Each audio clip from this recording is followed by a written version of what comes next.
The story begins in 1959.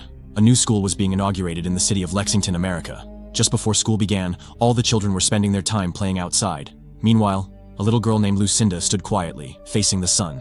A strange, eerie, whispering sound echoed in her ears. Surprisingly, only Lucinda could hear this sound. Just then, their teacher, Miss Taylor, arrived and asked everyone to return to class. The other students rushed to their classrooms, but Lucinda remained there, lost in her thoughts. However, Miss Taylor somehow managed to bring her inside. Miss Taylor reminded all the children that their school's opening ceremony would be held tomorrow, and a competition had been arranged for the occasion. In this competition, all the children were asked to draw an imaginary picture showing how they thought the world would look in the next 50 years. Just then, Miss Taylor brought out a time capsule, which made all the children very excited. The time capsule was a container that would hold all their drawings. It would be buried underground, and after 50 years, the capsule would be taken out to see which child's drawing best matched the future. In fact, it was Lucinda who had suggested the idea of a time capsule to her teachers during another competition held a month earlier. Miss Taylor praised Lucinda for this and began the competition. After that, all the children started working on their drawings. During this competition, some imagined space travel in the future, while others drew a robotic age. When the competition ended, Miss Taylor began collecting all the drawings, but she noticed something unusual. Lucinda hadn't drawn a picture. Instead, she had filled her entire paper with strange numbers, writing them non-stop. It seemed as if she had no control over her hands. Lucinda was about to write all the way to the edge of the paper when Miss Taylor snatched it away. Lucinda stared at her with a distressed gaze. The story then moves to the next day, when the school's opening ceremony was being celebrated. Miss Taylor saw Lucinda standing sadly, holding a balloon, away from the rest of the children. Meanwhile, the time capsule containing all the drawings was buried in the ground. At the same time, Lucinda suddenly disappeared, and only her balloon was seen floating in the sky. Alarmed, Miss Taylor immediately called the police and began searching for Lucinda throughout the school. After much effort, Miss Taylor found Lucinda in the gym. She was bruised, and her fingers were covered in blood. She had scratched more numbers onto the door with her fingernails. Seeing this, Miss Taylor's eyes widened in shock. The same whispering sound still echoed in Lucinda's ears, and she couldn't understand what was happening to her. With this, the story moves forward 50 years, to the year 2009. Here we are introduced to a professor named John, who studies astrophysics. John is a widower. His wife had passed away a few years earlier, and since then, he had been living alone with his son, Caleb. Being a single father often made him feel overwhelmed by his responsibilities toward his son. One day, after giving a lecture at college, John was about to have coffee with his friend Phil, when he suddenly remembered that he had to go to his son's school for its 50th anniversary celebration. He immediately rushed to Caleb's school. It turned out that this was the same elementary school where the time capsule had been buried 50 years earlier. Today, the capsule was being dug out, much to the excitement of all the children and teachers. Miss Taylor, now an old woman, was invited as the chief guest. After her speech, the time capsule was opened, and envelopes containing the children's drawings were distributed among the students. Coincidentally, Caleb received the envelope that once belonged to Lucinda. When he opened it, he found a list of numbers written by her. While trying to decipher the numbers, John hears the same whispering sound, just like Lucinda, echoing in his ears. Just then, he notices an unknown man standing a short distance away, staring at him. Suddenly, something distracts him, and when he looks back, the man has vanished. The man's sudden disappearance leaves John confused. That night, while Caleb is doing his homework, John notices that he has removed his hearing aid. Caleb had hearing loss, which is why he needed to wear it. When John asks him about it, Caleb explains that he has been hearing a whispering sound coming from the device, so he took it off. But John assumes it's just a technical issue, and asks Caleb to adjust the volume. Then John finds a piece of paper with Lucinda's numbers in Caleb's bag. Caleb was supposed to return it to the school, but he secretly brought it home. John tells Caleb to give the paper back to the teacher and sends him to his room. John has been deeply sad ever since his wife's death, and often drinks to numb the pain. While pouring himself some wine, he accidentally spills it on his hand. When he goes to the kitchen to clean up, he unknowingly places the glass on Lucinda's paper, leaving a circular stain in the middle. Coincidentally, inside that circle, John notices some familiar numbers. Curious, he writes those numbers on a whiteboard and rearranges them. From them, he deciphers a date, November 9th, 2001, with the number 2996 written beside it. The date feels familiar. When John searches it on the internet, he realizes it refers to the 9/11 terrorist attack on the Twin Towers in New York City, where 2,996 people were killed. John is stunned. He then writes down all the numbers from Lucinda's paper on the whiteboard and starts analyzing them. To his shock, he discovers more hidden dates within the sequence. One by one, he searches them online and finds that each date is connected to a real-life disaster. September 19th, 1985, a massive earthquake in Mexico City killed 10,153 people. April 19th, 1995. The Oklahoma City bombing killed 168 people. December 26, 2004. The Indian Ocean tsunami killed 229,866 people. In this way, Lucinda had listed the dates of all major disasters from 1959 to the present, along with the exact number of deaths. John is shaken, because these numbers were written in 1959 and locked in a time capsule for 50 years, so no one could have tampered with them. The thought of how Lucinda could have made such precise predictions leaves John reeling. The next day, he goes to his friend Phil and tells him about Lucinda's predictions. He also notices 3 more disasters listed on the paper. One of them is supposed to happen tomorrow, and according to the numbers, 81 people will die. But Phil dismisses John's claims as baseless. He points out that aside from the dates and death tolls, there are other numbers on the paper whose meaning John hasn't figured out yet. He also reminds John that in one of the accidents, his wife died in a fire. Phil believes John is twisting the numbers to fit his own grief and is only imagining connections. He advises John to stay away from those useless numbers. Hearing this, John becomes furious with Phil and storms out. Yet deep inside, he begins to doubt his own reasoning. To clear his doubts, John visits Miss Taylor at her home and asks her about Lucinda. Because of her old age, her memory is weak, but she still remembers Lucinda. She recalls how the girl always stayed apart from others and vividly remembers the day Lucinda scratched numbers onto her drawing sheet and later onto the gym door, clawing at it like an animal with her nails. John is also shocked to hear about this incident. He then shows Miss Taylor Lucinda's drawing sheet and asks if this is the same sheet on which Lucinda had written the numbers 50 years ago. Miss Taylor agrees, but because of her poor memory, John's doubts still remain. Now, John asks Miss Taylor for Lucinda's address so he can meet her and investigate further. Sadly, Miss Taylor informs him that Lucinda died a few years ago. Hearing this, John is deeply disappointed. He returns home and calls the school to try to find the 2 workers who had dug up the time capsule. Meanwhile, while Caleb is playing outside, a car stops in front of his house with 2 unknown men wearing masks. Suddenly, a whispering voice rings in Caleb's ears. Drawn by it, he walks over to the strangers and stares at them. The whispering continues, echoing in his ears. One of the men silently gives Caleb a stone. At that moment, John sees them from the window. Startled and afraid, he rushes outside. But by the time he reaches there, the men have already left. When asked, Caleb says he doesn't know who they were. He hands the stone to John. It looks like an ordinary stone. John keeps it but warns Caleb to stay away from strangers and sends him back inside the house. Continuing his investigation into Lucinda, John searches online to find out how she died. He discovers a photo of Lucinda. She had been married but died from a medicine overdose. John is reading about her carefully when his sister, Grace, suddenly comes up behind him. She tells him that their parents want to reunite with him. But John, who had long been estranged from his father, refuses and asks Grace to leave the house. Midnight passes. According to Lucinda's paper, today was the day when 81 people were supposed to die in an accident. John is glued to the news channels, waiting for such a report. But after watching for hours, he doesn't see any news of a major accident. Now, John begins to think that interpreting Lucinda's numbers as dates was just his imagination. Exhausted from drinking all night, he finally falls asleep in the morning.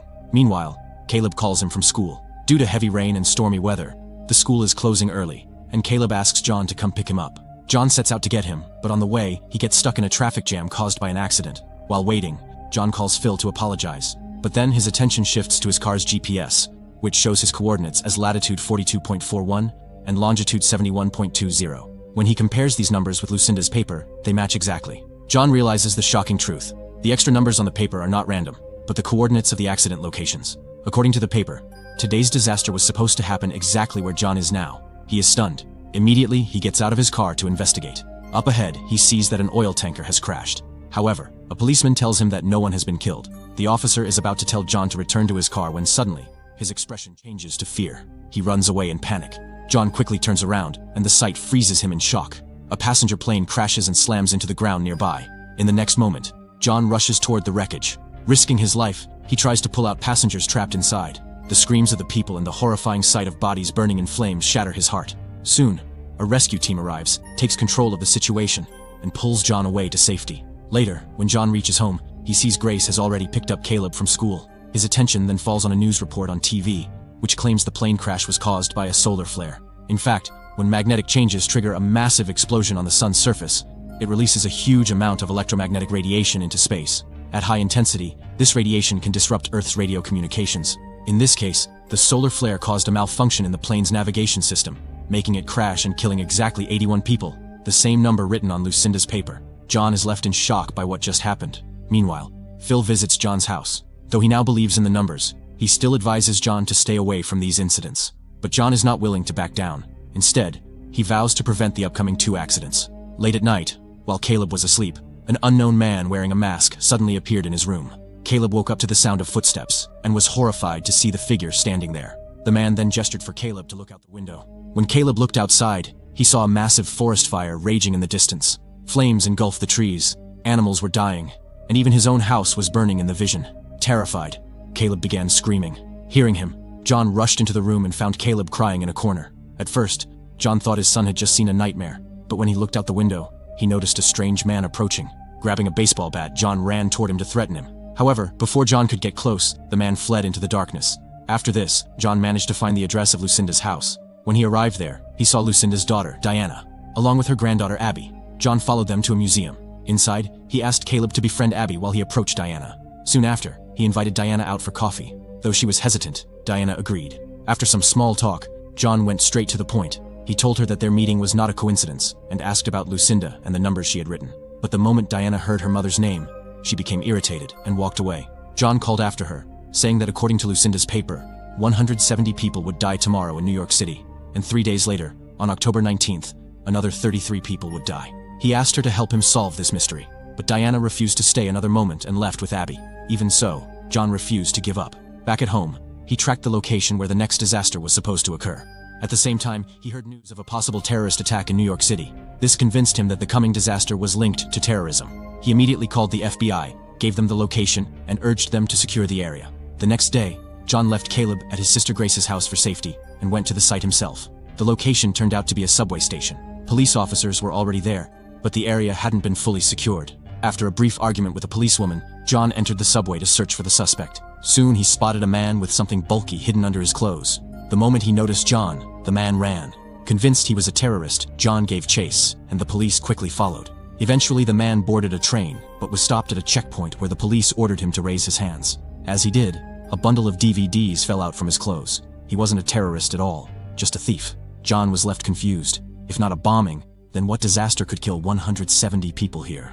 Before he could think further, a high-speed train approaching from the opposite track derailed due to a technical fault. It slammed into another train in front of it, causing a catastrophic collision. The horrific crash killed many people, exactly as Lucinda's paper had predicted. John narrowly escaped with his life. Shaken and devastated, John returned home, only to find Diana already waiting there with Abby. She explained that in their previous meeting, John had told her about the date October 19th.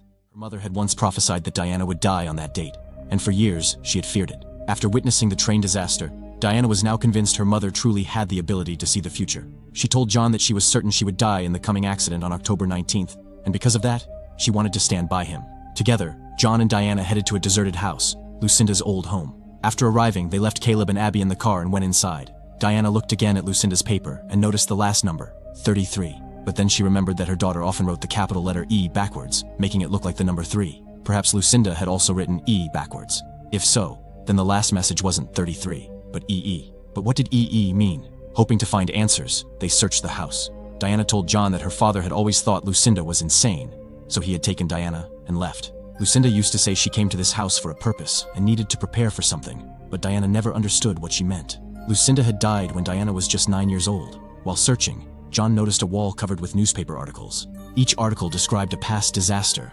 Then John's eyes fell on a painting. It showed God sending a message to his prophet through written letters. Diana explained that her mother used to stare at this painting for hours. She then led John to a room, the same room where Lucinda had been found dead. John searched the room but found nothing except a Bible. Disappointed, he was about to leave when his foot struck something on the floor. Picking it up, he was stunned to see it was a stone, exactly like the one Caleb had once received from the unknown man. The room was filled with several such stones scattered across the floor. John then looked under the bed and noticed something scratched beneath it. When he lifted the bed, he was shocked to see words carved deeply into the wood with Lucinda's nails. They read, "Everyone else." John now understands the true meaning of the double E. It stands for everyone else, meaning everyone in the world. Meanwhile, Caleb and Abby begin hearing whispers. When Caleb looks outside the car, he sees some frightening strangers approaching them. They call out to Abby, asking her to come with them. Abby falls under their influence and opens the car door. However, before the strangers can take Abby and Caleb, Caleb quickly blares the car horn. Hearing the noise, John and Diana rush toward the car in fear.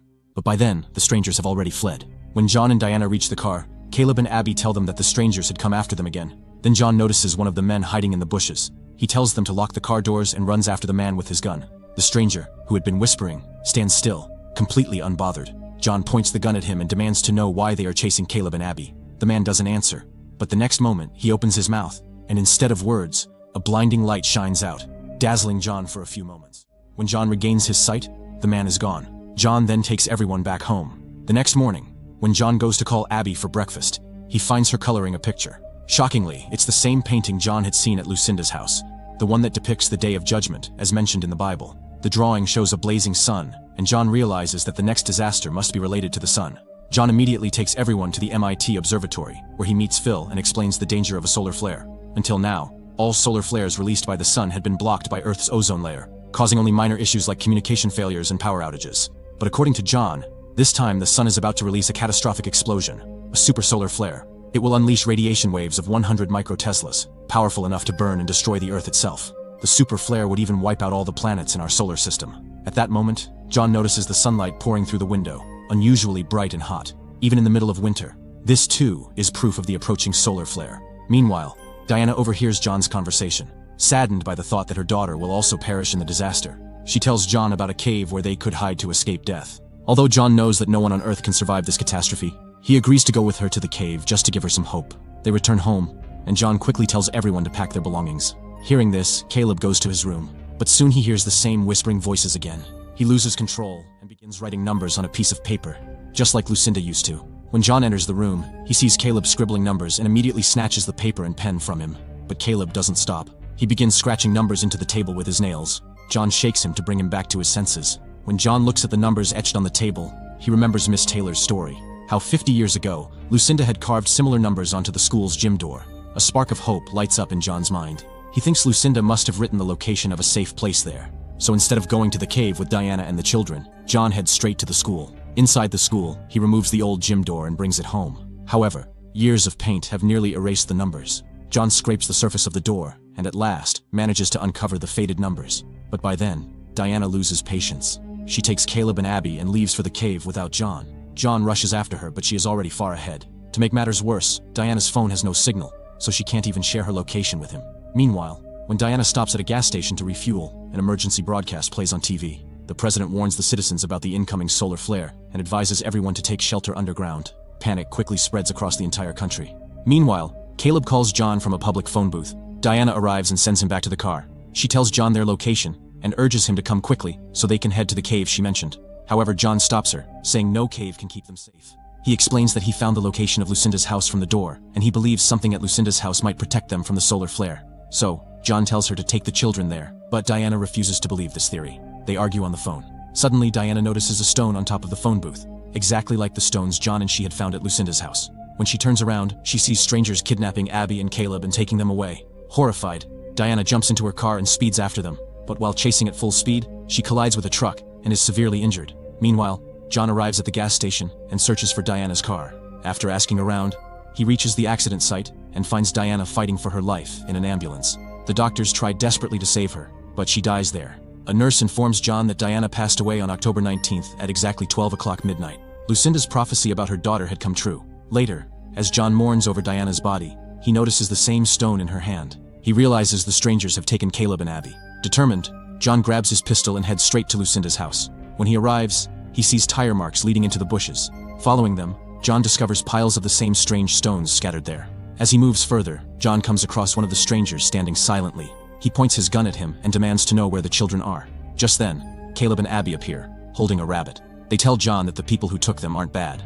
They only want to save them from the solar flare. Suddenly, a glowing light appears in the sky, and from it, an alien ship descends to Earth. John is stunned, as he realizes that the strangers are actually aliens who had disguised themselves in human form. These aliens had already known about Earth's destruction, which is why they came to save living beings. They had chosen Caleb and Abby to carry humanity forward on a new planet. Caleb begs John to come with them on the alien ship, but one of the aliens stops him and whispers that only those who can hear their voices can travel with them. Hearing this, Caleb becomes emotional. With a heavy heart, John explains to his son that the aliens have chosen him for a greater purpose, to start a new life for humanity. He tells Caleb it is something to be proud of. John then gives him a locket as a keepsake, containing a photo of John and his wife. After this, John lovingly hands Caleb and Abby over to the aliens. The aliens then reveal their true forms and take the children, along with many other earthly creatures, onto their ship. The next morning, Doomsday arrives. John goes to his parents and sister to spend his final moments with them. Soon, a massive solar flare erupts from the sun, burning and destroying the Earth completely. John perishes along with the planet. In the final scene, we see the alien ship reaching a new world. Caleb and Abby, along with their rabbit, are left there to begin a new chapter for humanity. They run toward a radiant, glowing tree, and with that, the film ends. Friends, if you liked this video and got lost in the story while watching, please subscribe to support us, so we can keep bringing you more videos like this. Thanks for watching.